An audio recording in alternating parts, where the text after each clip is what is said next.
Bonjour. Alors aujourd'hui, toujours dans le module de cancérologie, nous allons étudier les principes de la chimiothérapie. Alors, par définition, la chimiothérapie, c'est un traitement par des agents chimiques appelés aussi cytotoxiques. Il s'agit d'un traitement général. La chimiothérapie est un traitement du cancer consistant à administrer des médicaments qui tuent les cellules cancéreuses ou qui limitent leur croissance. Mécanisme d'action. Les cellules cancéreuses sont des cellules qui se divisent rapidement.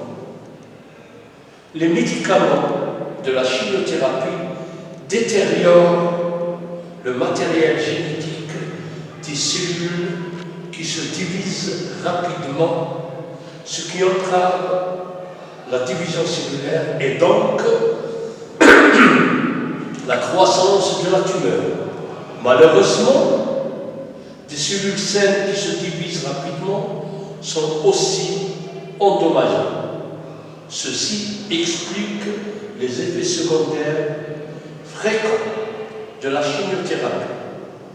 Les mécanismes aboutissant à l'inhibition de la prolifération des cellules cancéreuses ou induisant sa mort sont variés et résultent de l'interaction des médicaments anticancéreux avec diverses cibles cellulaires. On peut donc classer ces médicaments par rapport à leur cible et leur mécanisme d'action. Les médicaments agissant au niveau de l'ADN. De nombreux médicaments ciblent l'ADN, notamment en bloquant la réplication et empêchant la transcription. Il s'agit pour la plupart des médicaments cytotoxiques. Les médicaments agissant au niveau des microtubules. Exemple sur le fuseau mitotique. Plusieurs classes d'anticancéreux, souvent appelés poisons du fuseau, interfèrent avec la mitose, avec des mécanismes d'action différents. Il s'agit également de médicaments cytotoxiques. Exemple, les alcaloïdes, qui bloquent la mitose et sont donc des antimitotiques vrais. Et aussi les taxanes, qui aboutissent à la mort de la cellule en phase de mitose. Modalité de la chimiothérapie. Alors nous avons la chimiothérapie néoadjuvante, la chimiothérapie adjuvante et la chimiothérapie palliative. Commençons par la néoadjuvante. La chimiothérapie néoadjuvante, elle est administrée avant le traitement principal. Exemple, opération ou radiothérapie, pour réduire la taille d'une tumeur afin qu'elle soit plus facile à traiter. Chimiothérapie adjuvante. C'est une chimiothérapie administrée après l'opération ou la radiothérapie dans le but d'éliminer les cellules cancéreuses restantes. Chimiothérapie palliative. Elle est donnée à un stade avancé de la maladie, exemple en cas de métastase.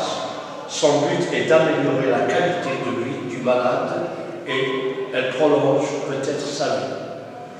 Chimiothérapie qui est appelée chimioradiologie. C'est une chimiothérapie administrée en même temps que la radiothérapie pour obtenir un effet synergique. Les effets secondaires. Premièrement, les effets qu'on appelle indésirables. Ils sont généraux de la chimiothérapie, ils sont fréquents et prévisibles. Il s'agit principalement de toxicité. premier lieu, c'est les effets secondaires dits digestifs. Exemple, nausées, vomissements, diarrhée. Le deuxième palier, c'est les effets secondaires hématologiques qui ont attrait au sang. Exemple, neutropénie, diminution du taux des neutrophiles. Thrombopénie, diminution du taux des plaquettes ou des thrombocytes. Anémie, diminution du taux des globules rouges et surtout de l'hémoglobine. Alopécie, il n'y a plus de cheveux au niveau de votre tête. En cinquième lieu, c'est les voies d'administration des cytotoxiques. Alors, la voie la plus privilégiée, c'est la voie orale, locale, intraveineuse. Et dans l'intraveineuse, nous avons la voie intraveineuse périphérique et la voie intraveineuse centrale. Alors, orale, c'est une voie qui est récente. Locale, exemple, instillation endovésicale de mitomycine. Quand elle est intraveineuse, il y a l'intraveineuse périphérique, il y a la centrale quand on utilise la chambre implantable au port à cathéter. Sixièmement, surveillance des malades sous chimiothérapie. Alors, nous avons deux stades les plus répandus, la surveillance immédiate et la surveillance en post-cure. Lors de la surveillance immédiate, ça veut dire pendant la perfusion, on doit surveiller la perfusion. Est-ce qu'il n'y a pas de retour veineux? Le calcul du débit. Est-ce qu'il n'y a pas une extravasation? De la tolérance. Alors là, nous parlons de l'angor, de l'allergie, du spasme laryngé et aussi la diurèse, la surveillance de la diurèse. Maintenant, surveillance en post-cure. Qu'est-ce que nous allons surveiller? La tolérance clinique. Est-ce qu'il n'y a pas de diabète? Est-ce que la personne qui est sous cure ne présente pas d'hyperthermie ou de mucite?